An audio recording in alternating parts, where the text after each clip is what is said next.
नमस्कार। 14 अक्टूबर 2025 के सुजसी bulletin daily current affair में आपका स्वागत है। करंट अफेयर की चर्चा को शुरू करने से पहले हम बात करेंगे आज के सुविचार की। और आज का सुविचार है कि सफलता अक्सर उन्हीं को मिलती है जो कठिनाइयों से भागते नहीं बल्कि उनका डटकर सामना करते हैं। हर मुश्किल अपने साथ एक नया सबक लेकर आती है जो आपको और भी मजबूत और बेहतर बनाती है। इसलिए जिंदगी में यदि कठिनाइयां आती है तो उन कठिनाइयों से आपको भागना नहीं है बल्कि उनका डटकर सामना करना है। उन्हीं कठिनाइयों से, उन्हीं मुश्किलों से आप नया सबक लीजिए और उस सबक के साथ में आप और अधिक मजबूत बनेंगे और अधिक बेहतर बनेंगे और अंततः आपको सफलता जरूर मिलेगी। धन्यवाद।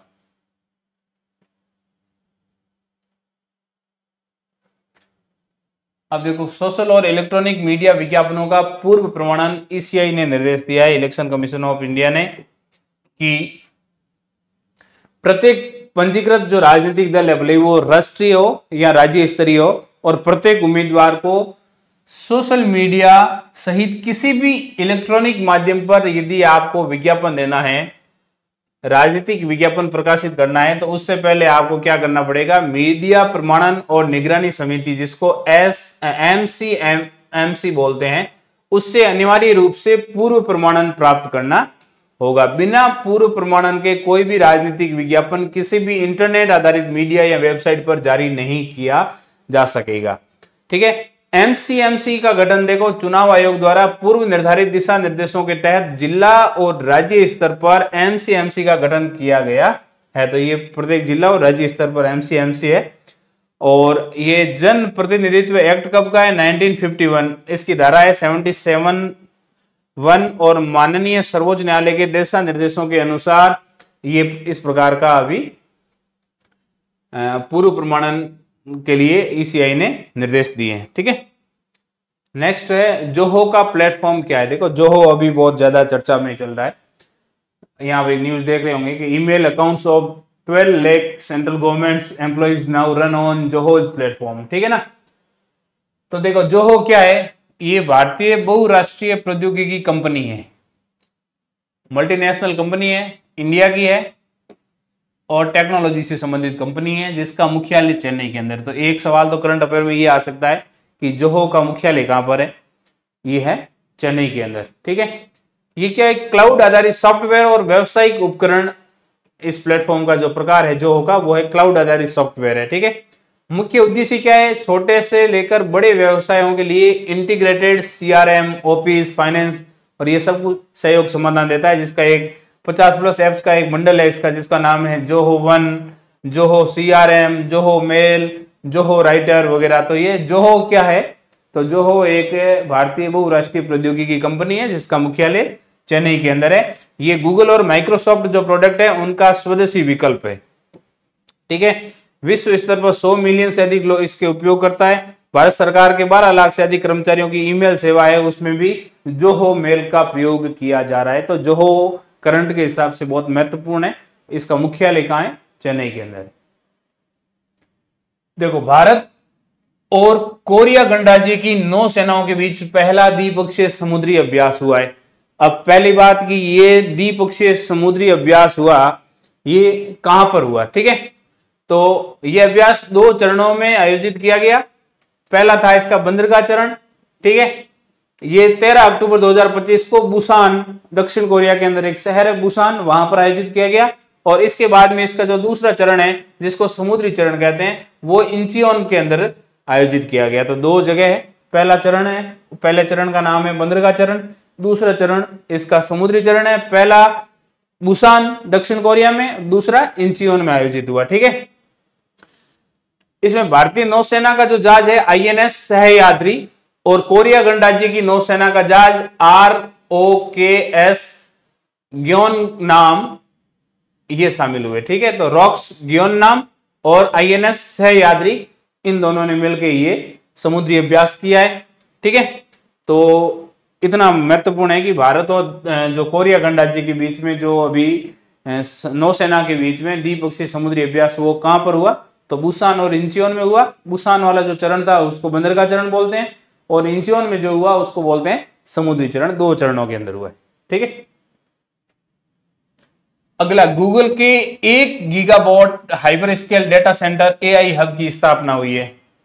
तो केंद्रीय मंत्री अश्विनी वैष्णव ने कहां पर की है, ये ध्यान रखना, विशाखापट्टनम में। कौन सी जगह पर? विशाखापट्टनम में गूगल के 1 gigawatt hyper scale data centre AI hub की स्थापना की गई है, जिसे भारत की डिजिटल इकोनॉमी के लिए एक महत्वपूर्ण कदम माना जा रहा है। यह परियोजना भारत में गूगल का सबसे बड़ा निवेश है। ध्यान रखना, भारत में गूगल का सबसे बड़ा निवेश कहां पर हुआ? ये एआई हब की स्थापना हुई है। कहां पर हुई है? विशाखापट्टनम के अंदर हुई है। ठीक है, इसका उद्देश्य देश की एआई प्रथम अवसंरचना को बढ़ावा देना है। एआई प्रथम अवसंरचना को बढ़ावा देने के लिए। ठीक है, और इसमें गूगल ने $15 बिलियन लगभग 87,520 करोड़ रुपए का निवेश किया है। इस परियोजना में अडानी समूह और भारतीय एयरटेल के साथ साझेदारी से विकसित किया जाएगा। इसमें भारतीय एयरटेल और अडानी दोनों मिलकर गूगल के साथ में इस एआई हब की स्थापना करेंगे। ठीक है, और ये भारत का पहला गीगावाट स्तरीय डेटा सेंटर होगा। Very very very important. तो भारत का पहला गीगावाट स्तरीय डेटा सेंटर की स्थापना कहां होने जा रही है? विशाखापट्टनम में होने जा रही है। ठीक है, इस पहल से आंध्र प्रदेश राज्य के लिए 10,000 करोड़ का अतिरिक्त राजस्व भी सृजित होगा और प्रत्यक्ष और अप्रत्यक्ष रूप से रोजगार भी होगा। और इसमें क्या, सब सी, समुद्र के अंदर जो केबल नेटवर्क है, एक उच्च क्षमता वाला सब सी केबल नेटवर्क और स्वच्छ ऊर्जा के बुनियादी ढांचे का विकास भी शामिल है। तो ये बहुत महत्वपूर्ण न्यूज थी कि विशाखापट्टनम में गूगल के 1 gigawatt hyper scale data centre की स्थापना होने जा रही है। नेक्स्ट देखो, 2 योजनाएं बहुत महत्वपूर्ण योजना है। एक योजना का नाम है प्रधानमंत्री आदर्श ग्राम योजना, और जो दूसरी योजना है उसका नाम है प्रधानमंत्री आदि आदर्श ग्राम योजना। देखो, दोनों आदर्श ग्राम योजना है। एक में एक शब्द लगा है आदि। ठीक है, ये है PMAGY, ये है PMAAGY। ठीक है, 2009-10 के अंदर पायलट प्रोजेक्ट के रूप में ये वाला शुरू हुआ, प्रधानमंत्री आदर्श ग्राम योजना। और ये प्रधानमंत्री आदर्श ग्राम योजना का संशोधित और विस्तारित रूप है। ठीक है, ये जो प्रधानमंत्री आदर्श ग्राम योजना है, ये 50% से अधिक SC की आबादी वाले गांवों में एकीकृत विकास करने के लिए लागू, मतलब उन गांवों में लागू होगी जहां पर टोटल पॉपुलेशन के अंदर SC की पॉपुलेशन 50% से अधिक है। तो वहां कौन सी योजना लागू होगी? प्रधानमंत्री आदर्श ग्राम योजना। और जहां पर ट्राइबल पॉपुलेशन अधिक है वहां पर होगी प्रधानमंत्री आदर्श ग्राम योजना। ठीक है, इसका उद्देश्य क्या है? असमानता कम करना, SC और जो गैर SC आबादी है उनके बीच में असमानता कम करने के लिए, आवश्यक बुनियादी ढांचा प्रदान करने के लिए, और राष्ट्रीय औसत के स्तर तक विकास संकेतकों को लाने के लिए। और ये जनजातीय लोगों के विकास और कल्याण पर विशेष ध्यान रखेगी। इसमें योजनाओं का अभिसरण भी है, केंद्र और राज्य की योजनाओं को मिलाना है, गैप फंडिंग भी है, और ग्राम विकास योजना। इसमें क्या है, प्रत्येक गांव के लिए एक गांव विकास योजना बनेगी जिसको VDP बोलते हैं, विलेज डेवलपमेंट प्लान। ठीक है, गांव का सर्वेक्षण करके VDP तैयार करना और विकास कार्य करना। सामाजिक, अब ध्यान रखना, ये यहां से महत्वपूर्ण सवाल बनता है कि प्रधानमंत्री आदर्श ग्राम योजना के लिए जो नोडल मंत्रालय वो है सामाजिक न्याय और अधिकारिता मंत्रालय, जबकि प्रधानमंत्री आदि आदर्श ग्राम योजना है, इसका जो नोडल एजेंसी है वो है जनजातीय मामलों का मंत्रालय। तो दोनों का, ये तो ट्राइबल वाला मिनिस्ट्री है और ये सोशल जस्टिस वाली मिनिस्ट्री है। ठीक है, तो ये दोनों योजनाएं बहुत महत्वपूर्ण है। अगला है माटी का लाल राज्य स्तरीय पुरस्कार। देखो, अभी क्या है कि श्री श्रीयादे माटी कला बोर्ड के अध्यक्ष कौन है? श्री प्रहलाद राय टांक। इन्होंने कहा है कि माटी का लाल राज्य स्तरीय पुरस्कार समारोह आयोजित किया जाएगा। तो माटी का लाल नाम से एक राज्य स्तरीय पुरस्कार आयोजन किया जाएगा। उसमें क्या होगा कि राजस्थान की उत्कृष्ट संस्कृति को माटी कला के माध्यम से विश्व में ख्याति दिलाने वाले जो माटी कलाकार है उनकी पहचान करना और उनको प्रोत्साहन देने के लिए माटी का लाल राज्य स्तरीय पुरस्कार की घोषणा की जाएगी। इसकी चयन प्रक्रिया क्या होगी? देखो, प्रत्येक जिले से 2 श्रेष्ठ कलाकारों का चयन होगा, जिनमें से राज्य स्तर पर पहली, दूसरी और तीसरी, और 7 सांत्वना पुरस्कार भी दिए जाएंगे। नवंबर में इसकी प्रविष्टियां आमंत्रित की जाएगी और दिसंबर माह में इसकी घोषणा की जाएगी।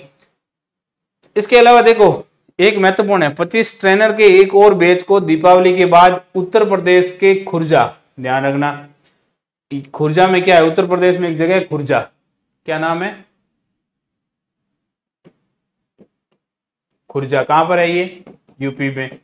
वहां पर central glass and ceramics research institute है। क्या नाम है?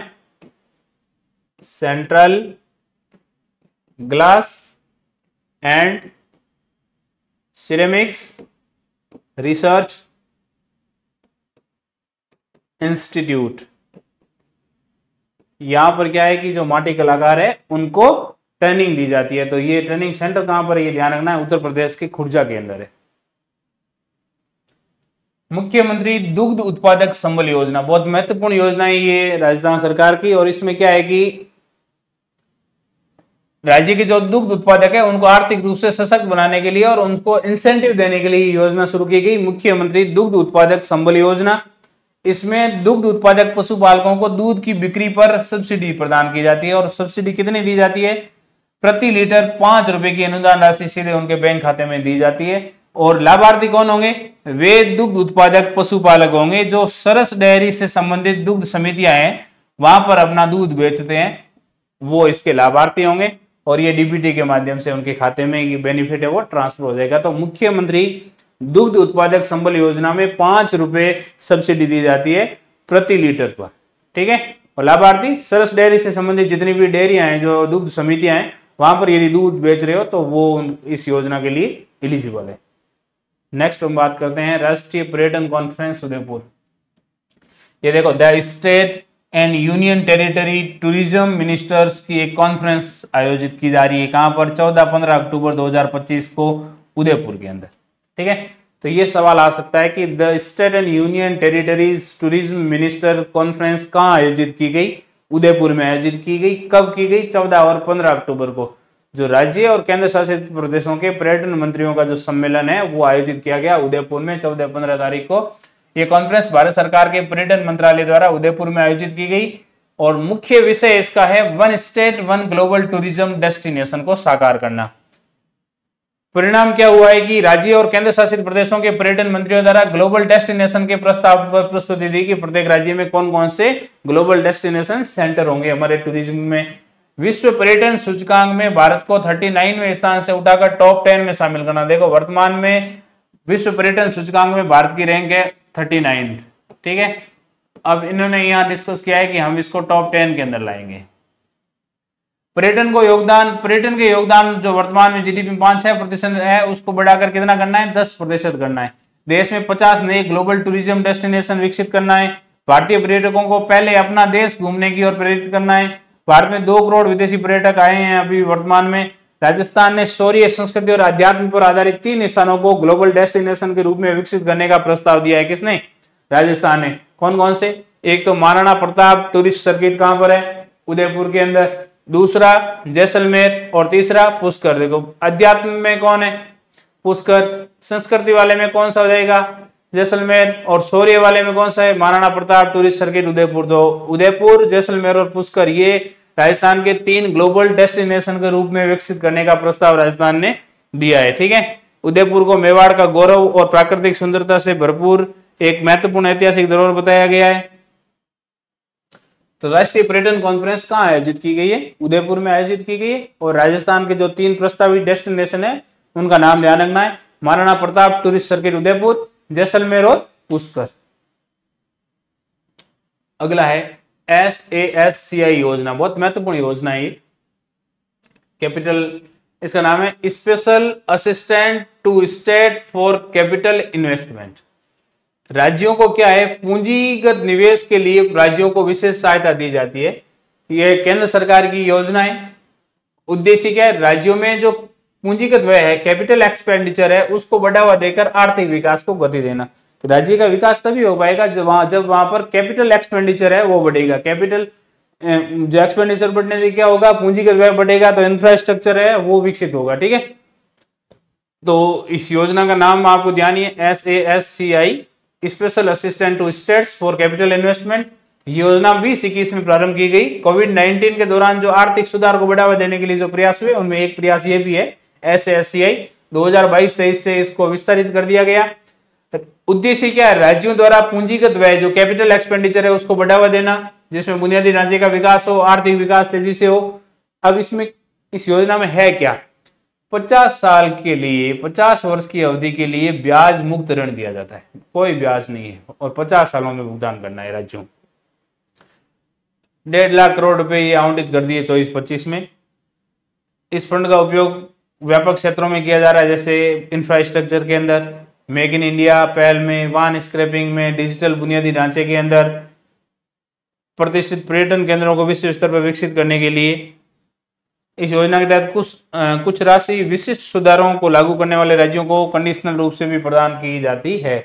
तो ये ध्यान रखना है कि special assistant to state for capital investment योजना 2020-21 में शुरू की गई और राज्यों को 50 साल के लिए ब्याज मुक्त ऋण इसमें दिया जाता है। ठीक है, अगला है नारी चौपाल कार्यक्रम। ये कल वाले करंट अफेयर में भी मैंने बताया था। नारी चौपाल कार्यक्रम कहां पर आयोजित किया जा रहा है? जयपुर के अंदर आयोजित किया जा रहा है। इतनी बात ध्यान रखना है, सक्षम जयपुर अभियान के तहत जयपुर में आयोजित किया जा रहा है नारी चौपाल कार्यक्रम। ठीक है, अगला है आत्मनिर्भर भारत संकल्प अभियान। आत्मनिर्भर भारत अभियान के तहत 12 मई 2020 को कोविड-19 महामारी के दौरान इसकी शुरुआत की गई। इसका उद्देश्य क्या है? भारत को सेल्फ रिलायंट, आत्मनिर्भर बनाना और वैश्विक अर्थव्यवस्था में महत्वपूर्ण भूमिका निभाना। इस अभियान में 5 मुख्य स्तंभ है। एक तो है इकोनॉमी, दूसरा इंफ्रास्ट्रक्चर, तीसरा सिस्टम, चौथा वाइब्रेंट डेमोग्राफी और 5वां है डिमांड। 5 चीजें। एक तो अर्थव्यवस्था, वृद्धिशील नहीं बल्कि बड़ी छलांग लगाने वाली अर्थव्यवस्था होनी चाहिए। दूसरा इंफ्रास्ट्रक्चर, भारत की पहचान बनाने वाले बुनियादी ढांचा होना चाहिए। तीसरा है सिस्टम में प्रौद्योगिकी आधारित टेक्नोलॉजी बेस्ड सिस्टम होना चाहिए। चौथा वाइब्रेंट डेमोग्राफी, भारत की विशाल और जीवंत जनसंख्या वाइब्रेंट डेमोग्राफी के रूप में। और डिमांड में मांग और आपूर्ति श्रृंखला को मजबूत करना। ठीक है, इसमें बहुत सारे आर्थिक पैकेज दिए गए, जैसे कोविड-19 का मुकाबला करने और अर्थव्यवस्था को बढ़ावा देने के लिए 20 लाख करोड़ रुपए विशेष आर्थिक पैकेज की घोषणा की गई। वोकल फॉर लोकल, स्थानीय उत्पादों को बढ़ावा देना, इसका नारा है लोकल फॉर ग्लोबल और मेक फॉर वर्ल्ड। ठीक है, ये लोकल फॉर ग्लोबल और मेक फॉर वर्ल्ड। सुधार क्या हुए? कृषि में, रक्षा, ऊर्जा, श्रम जैसे क्षेत्रों में सुधार किए गए। घरेलू विनिर्माण बढ़ाया गया, आयात पर निर्भरता कम की गई। आत्मनिर्भर भारत रोजगार योजना ABRY जैसे कार्यक्रम भी शुरू किए, जिसका उद्देश्य संगठित क्षेत्र में रोजगार को बढ़ावा देना है। तो ध्यान रखना, आत्मनिर्भर भारत संकल्प अभियान कब शुरू किया गया? 12 मई 2020 को शुरू किया गया। ठीक है, तो ये था 14 अक्टूबर 2025 का करंट अफेयर। धन्यवाद।